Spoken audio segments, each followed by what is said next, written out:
As you guys know, I've talked about it before, how much respect I have for the Wichita State program and Coach Mills and their coaching staff and their players. And that's a really good team, and so we're fortunate to get that win tonight. They've been playing very well, and feel, again, fortunate that we got a conference win tonight. Coach, you guys have held them to their 2 lowest point totals of the season. What has kind of led to that from your perspective? I mean, honestly, again, we played good on offense versus UTSA on Sunday. We had, we shot the ball well. This is not a team, and I've said this before, and we say it in our locker room.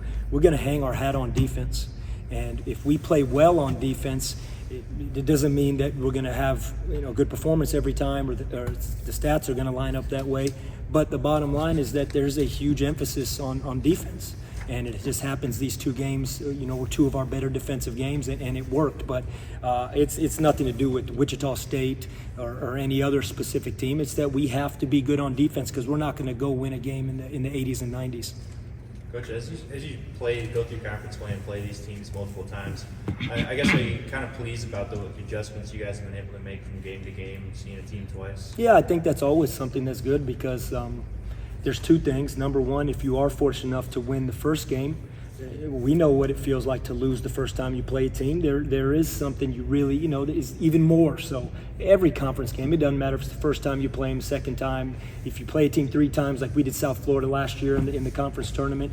But if you do happen to drop one of the early ones, of course there's an added edge, an added fire to play them again. But from that standpoint, both teams are just going to evaluate everything from the first game. They're going to evaluate everything that's been happening recently. They're a different team than they were the first time we played, and I think we're a different team the first time we played. That game was somewhere in January, and so you approach it that way. But to be able to come back and win a second time, sure. I mean, that meant, you take, you want that.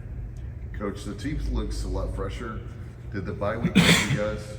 I think so. I think we've tried to do some things, we've tried to do some things when we had that bye week where we got some extra time in the gym, and I've said it many times, and just in terms of trying to stay fresh and recharge mentally, recharge physically, catch up academically.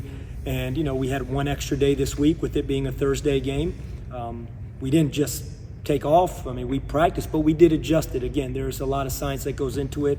I think Keith Pugh and Nate Clark and our coaching staff with scouting and everything, the way they prepare the guys, I think this is as much a credit to them to be able to come out and play well in back-to-back games as is anything. I mean, Keith, Nate, and our coaching staff, I think, do a phenomenal job. Coach, Ezra played 13 minutes tonight, not too much in the second half. Is it a matchup thing, or is he a little banged up? Or No, I think it was just more of a matchup thing and a flow thing. That's it.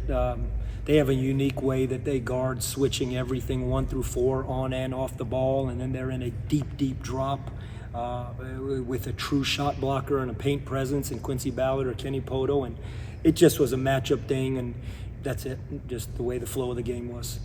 30 for Brandon on Saturday, another 21 tonight. What have you seen from him in his scoring touch the last 2 games? I think not only the way he's been working, and we talked about it after and before the UTSA game, the way he's been working, putting time in the gym, but I just said this out on the radio also, that for Brandon and RJ, they're consistent. They're consistent. And what happens is, of course, there's a target on their back, and we talked about that target really being on their back when other guys aren't really stepping up and contributing as much, and the floor gets tighter and tighter for those guys.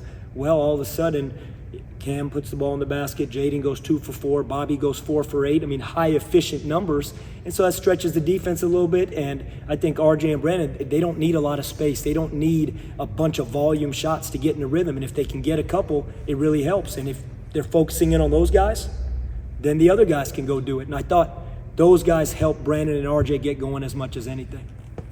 Coach, RJ needs 6 more points to have 1,000 points for his career. I think it's like the 34th or 35th player in the history of the program. What does RJ mean to you and the program? Yeah, I've said this so many times, and I'll always say this about RJ. As great of a player as he is, as much as he does on the court basketball-wise, he's 10 times that, the person and the teammate. And in terms of being a coachable, incredible teammate to his teammates and to the coaches that get a chance to be around him, and just feel very fortunate to have a chance to coach him, and we love him. We love him, and that's what he means to us. Coach, in your second year in the program on Sunday, you have the opportunity to get the 7th win in AAC, which would be the most in program history. What does that say about what you built here? I just be exciting to have a 7th win. That's it. I'm not thinking about last year or any before. You know, I remember being asked this so many times when I was fortunate enough to become the head coach here.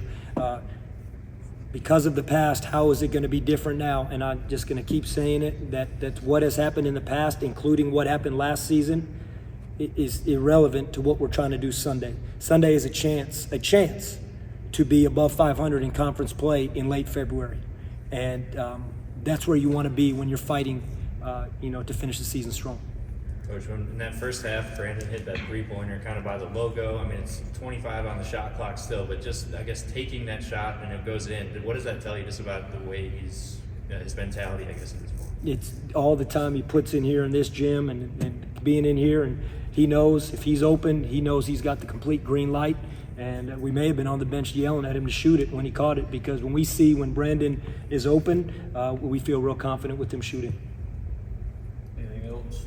What do you kind of expect out of Tulane coming into Sunday now? I haven't had a chance. I've watched them. I know how great of a team they are, and Ron Hunter and what they do, and they are so explosive on offense, and they run that matchup zone on defense. And we had 2 really good games last year versus them in a very unique situation, as we all know. Play Wednesday, travel, play again on a Friday. But we know it's going to be an incredible test for us. I mean, again, that we're all in the pack trying to fight for the same thing. All right, thanks, Coach. Thanks, guys.